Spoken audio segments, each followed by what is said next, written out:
7:05 a.m. You're stirred from your Saturday morning slumber by a light buzzing coming from the other side of the room. Almost instinctively, you dash across the room to turn off your vibrating phone. The phone shows one unread text message from a number you don't recognize.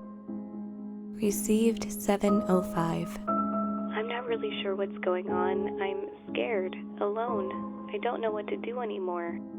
I've decided to document what happens with these text messages in the unfortunate event that I am unable to tell my story. You're struck with an unnerving feeling, but your mind isn't clear enough to fully comprehend what you've just read. It's too early for this.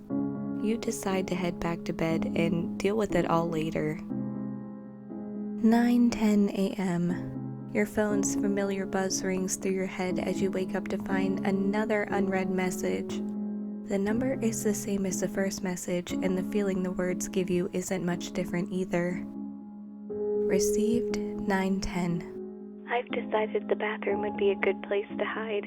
I swear I can hear footsteps coming toward me. I've heard them for hours. I need to find a way out, but I'm too afraid to move. It feels like the walls are closing in on me. All I know is that I need to get out of here. It's not safe.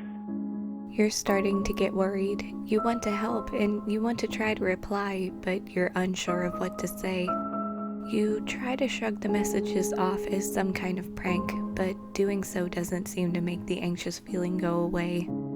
For now, you decide to go about your day as you normally would. 11:14 a.m. It's been 2 hours. The anxiety has nearly subsided. You find yourself unable to eat. This unexplainable feeling has had an effect on your appetite. Then, right on cue, you hear the same unpleasant sound. Received 11:15. I decided to run. Just run. I have no plan, but I've got to find an exit somewhere. The doors are all locked. Now there's nowhere else for me to go. I feel cornered, and the footsteps just keep getting louder. Needless to say, these messages are starting to get to you. You can't deal with this. You decide to just let it go. Ignore the feelings, ignore the messages. There's no reason for you to get involved with this. You hear your phone buzz many times in the next few hours, but you try your best to block out the noise. 4:01 p.m. Another buzz. The anxiety is becoming overwhelming. Enough is enough. You check your phone to find 4 more unread messages, all from the same number as before. Received 12:13. I don't know how long I've been running. The footsteps won't go away. I can't escape them no matter how fast I run. They just keep getting louder, and they're starting to seem ubiquitous. Received 106. I can't run anymore. The footsteps are deafening, and they're pounding on the walls all around me. I must be going insane. There are voices in my head. The halls are speaking to me, but the words are unintelligible. Received 224. The footsteps, the voices, every sound has stopped. All that's left is a horrific ringing. My ears have begun to bleed. My hearing is nearly gone, and it feels like my vision is beginning to fail as well. Nothing seems to be the color it should be. The once large array of colors has now turned into various shades of black and red. The heat in here is unbearable. I'm drenched in sweat. Received 401. I'm seeing shadows out of the corner of my eye. The walls are constantly moving. I keep trying to convince myself that it's all a sick dream, but the heat, the shadows, the blood, it's all so real. I feel helpless. At this point, you are convinced that this is no joke. You need to find them, save them. But how?